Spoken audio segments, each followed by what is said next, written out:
is the meaning of this. And this is a very mysterious symbol, which, you know, you've heard all sorts of explanations for it, but I'm going to give you the Masonic Illuminati inner meaning of what this means tonight. And it's going to probably gross you out and astonish you, and I apologize in advance for that. But this is what it means. Crowley reveals the secret behind the all-seeing eye symbol in one of his books, the Book of Thoth, which is a very advanced manual on tarot card readings. And this is the eye of Lucifer.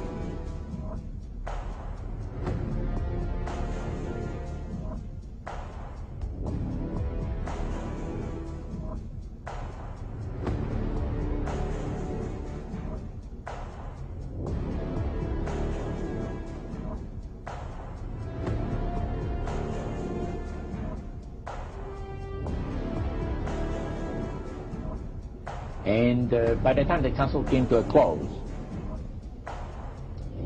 they had three major policies that were going to be followed. First, they were to see to it that humans would be made to believe that Satan and his angels do not really exist.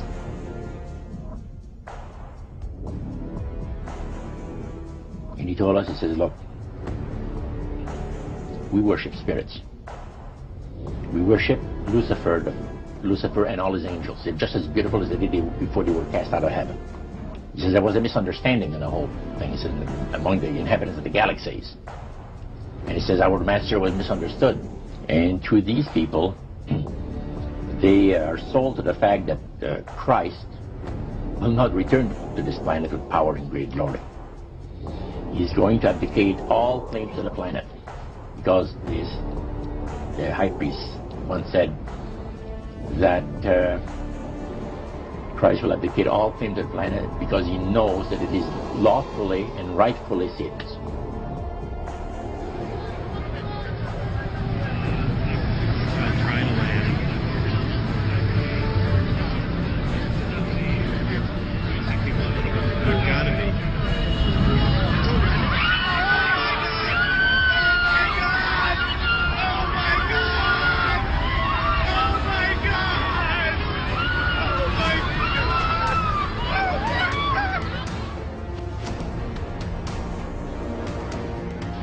The mystery of iniquity doth already work.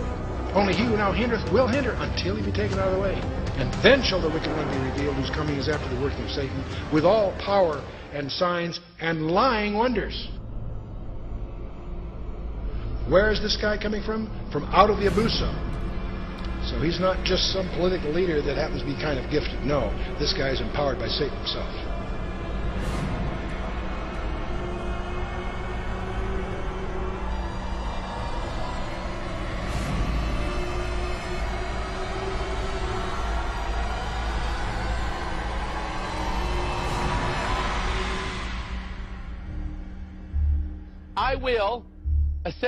I will ascend into heaven. Number 2, I will exalt my throne above the stars of God. Number 3, I will sit also upon the mount of the congregation. Number 4, I will ascend above the heights of the clouds. Number 5, I will be like the Most High. That is Lucifer's 5-point plan of what he said he's going to do. And notice, how many points do we have on this star? He said this, the pentagram, quote, has one use only. And that is to call up the power of Satan and bring the kingdom of the devil into manifestation on the earth. So whenever a pentagram is used, it is probably the highest satanic ceremony that can be used to bring in the kingdom and the power of Satan. He said, go to the word for 666.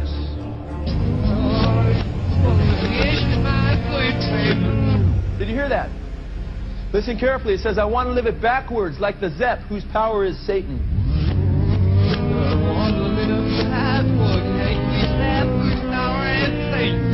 Did you hear that? Then it says, he will give you 666.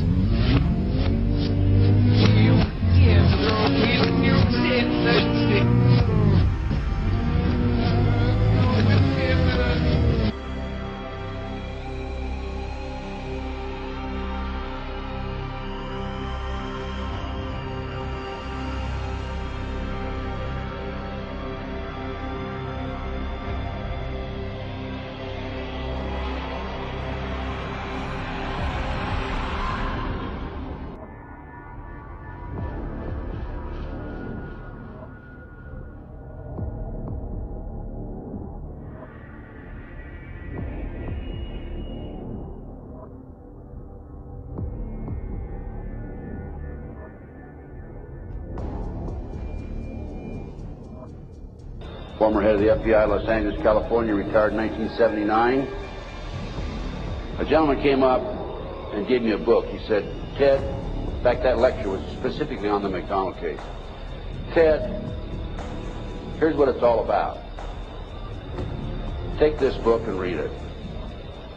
And this is the book, folks. It's called Pawns in the Game. In 1776, Weishaupt organized the Illuminati to put the plot into execution. The word Illuminati is derived from Lucifer and means holders of the light. Using the lie that his objective was to bring about a one-world government, to enable men with proven mental ability to govern the world, he recruited about 2,000 followers. These included the most intelligent men in the field of arts and letters, education, the sciences, finance, and industry. He then established lodges of the Grand Orient to be their secret headquarters. Weishaupt's revised plan required his Illuminati to do the following things to help them accomplish their purpose. 1, use monetary and sex bribery to obtain control of people already occupying positions in high places in the various levels of all governments and other fields of human endeavor. Once an influential person had fallen for the lies, deceits, and temptations of the Illuminati, they were to be held in bondage by application of political and other forms of blackmail and threats of financial ruin, public exposure, and physical harm, and even death to themselves and their loved ones. Number 6, the power of our resources must remain invisible until the very moment when it has gained the strength that no cunning or force can undermine it. And if you will notice, it's been a very few people know about the Illuminati, so they have maintained their invisibility until most recently. Number 7, advocated mob psychology to obtain control of the masses. Number 8, use alcohol, drugs, moral corruption, and all forms of vice to systematically corrupt the youth of the nation.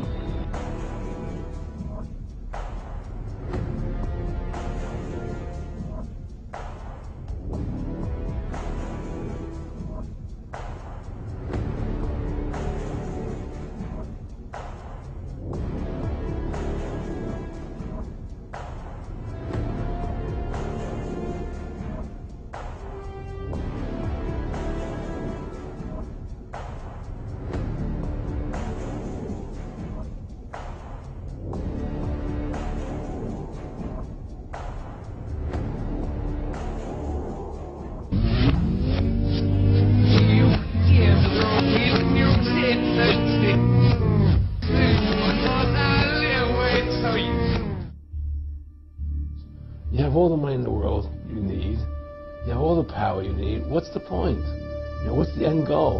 And he said the end goal is to get everybody chipped, to control the whole society.